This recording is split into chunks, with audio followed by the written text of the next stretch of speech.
Welcome back to my channel. We are in the slog of the off season. Not much is going on. However, there has been a few things that have happened within the last few days that I deem worthy enough for a video. I mean, in the off season, if anything happens, you're like, we got content to make. So, yeah. I'm going to start off with some signings and two extensions. And first off, we have Cam York, who signs an extension with the Philadelphia Flyers. It's a 5-year, $5.15 million AAV, or average annual value. And so, yeah, he's staying a Philadelphia Flyer. Philadelphia, they have gotten younger over the course of the off season with bringing in players like Trevor Zegras and with some of their players in their prospect pool coming up who are going to look to make that opening night roster. They're looking a little bit young. However, they did balance it out with getting Christian Dvorak, who is a veteran player, so you need those on a team. You need to usher in the young guns a little bit with people who know what it's like to be there. And so, yeah, Philadelphia, good signing. It's not too much in my opinion, especially with the salary cap expecting to explode in the next few seasons. I see this is a pretty good contract for the Philadelphia Flyers. Next, we have Jakub Dobish, who is a goalie for the Montreal Canadiens. He came in halfway through the season in relief of Caden Primo, who was the previous backup goaltender for Samuel Montembeault.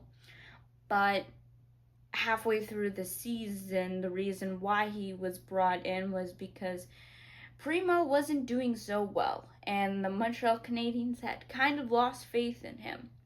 He is now no longer a Montreal Canadian. He was traded to the Carolina Hurricanes for like a 7th round pick or something like that a week ago.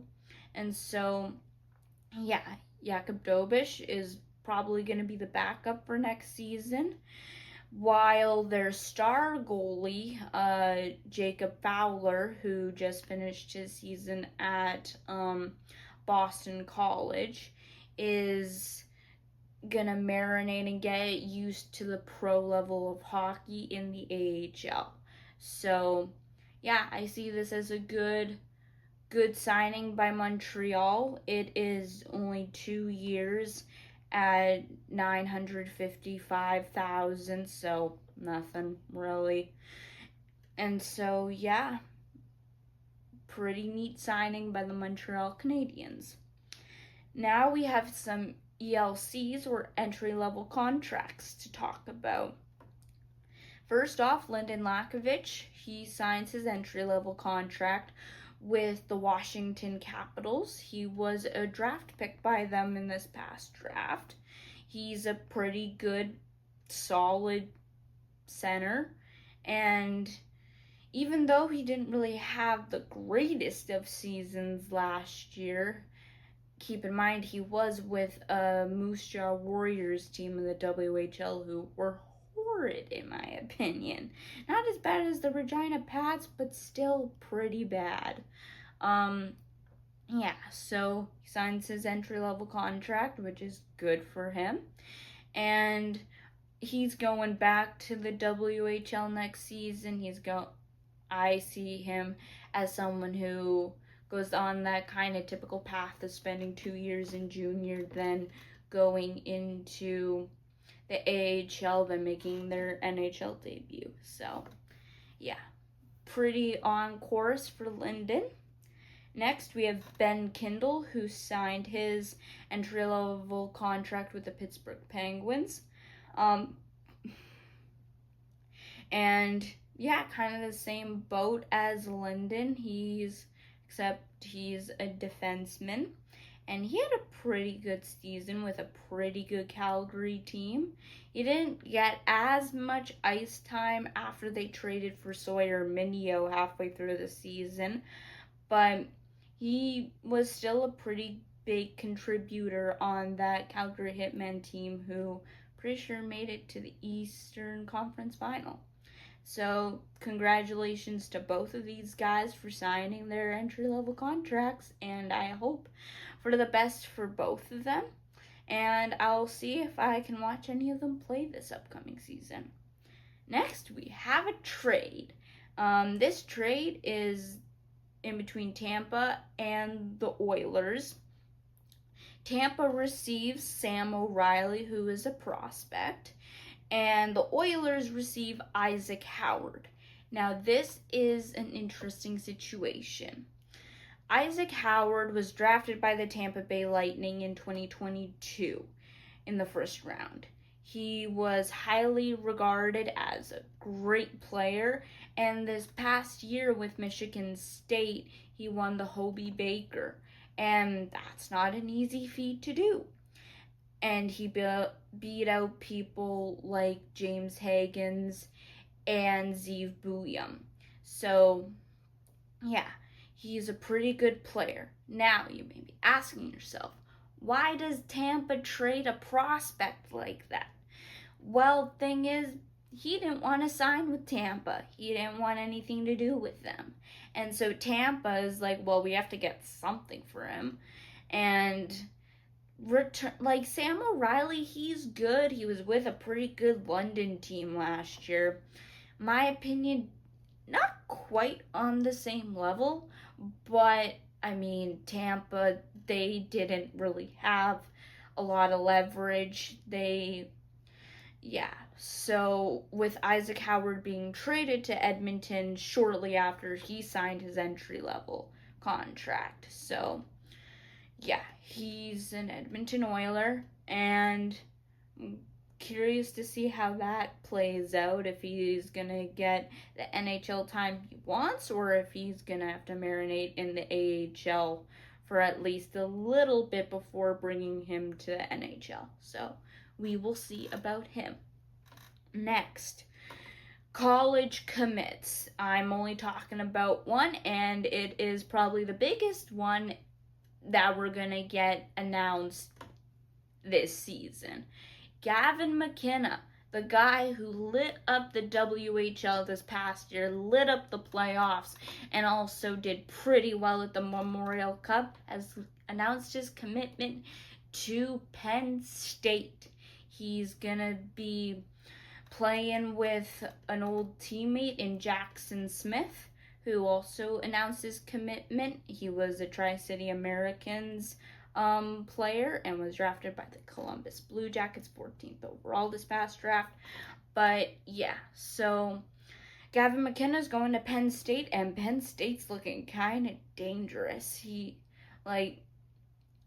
They've been one of the front runners in getting the CHL players who now can go to American college. And so, yeah, they're going to be looking to make some noise. They made it to the Frozen Four for the first time in program history this past season. So, they're probably going to make it again, and they're probably going to make a whole lot of noise in that tournament. So, congratulations to Penn State fans. You have got yourself a great player, and he's also going into his draft year, so he's looking to make a lot of scouts' eyes turn. A lot of people already have him going first overall, but if we've seen anything with James Higgins this past year, is that sometimes that jump can be a detriment, because all of a sudden they don't look as star powery as they did when they were playing with their junior team, or in James Higgins' case, he was playing with the national team development program in the US. So, yeah. And one thing I will note about the guys who signed their entry-level contracts, so that being Lyndon Lakovich and Ben Kindle that I talked about, they cannot go to college anymore. They with them signing the contract, they are now pros, I guess. That's how you would call it. So they can't go to college. So that's one thing you'll see a little bit with this year's draft class, because last year it seemed like everyone in the first round had signed their entry level contracts at the end of prospect development camp. So yeah, is there's going to be some players who hold out on signing their ELCs to go to college. So I don't I think that Michael Misa is looking to make the jump. He hasn't signed his yet. Um I see Porter Martone going to college just because he still has to do some. He's great offensively, but I think he still has to do some refinement of his game. So, yeah, you're not going to see as many prospects, in my opinion, signing their ELCs like a month or two after they get drafted, just so they can keep the option open of going to college. So, yeah. And with Gavin McKenna committing to Penn State, the only other school that he had toured was Michigan State. And Michigan State, which ironically is where Isaac Howard played last year, is losing some pretty key players, and they've lost the bid for a few junior players, so they're not going to be as strong next season, in my opinion, but that's a whole other topic for a whole nother video. So, yeah, let me know what you think of all these signings, these commits, this trade. Do you think Edmonton gave up enough to get Isaac Howard? And do you think that the Tampa Bay Lightning got adequate value? Let me know down in the comments. But until then, click like, comment, subscribe, because I want to keep making these. So, and thank you before I do sign off, thank you for the views and the comments on last video. That was warmed my heart to see that people had the same ideas as me. So, thank you for watching, and I will see you in the next one.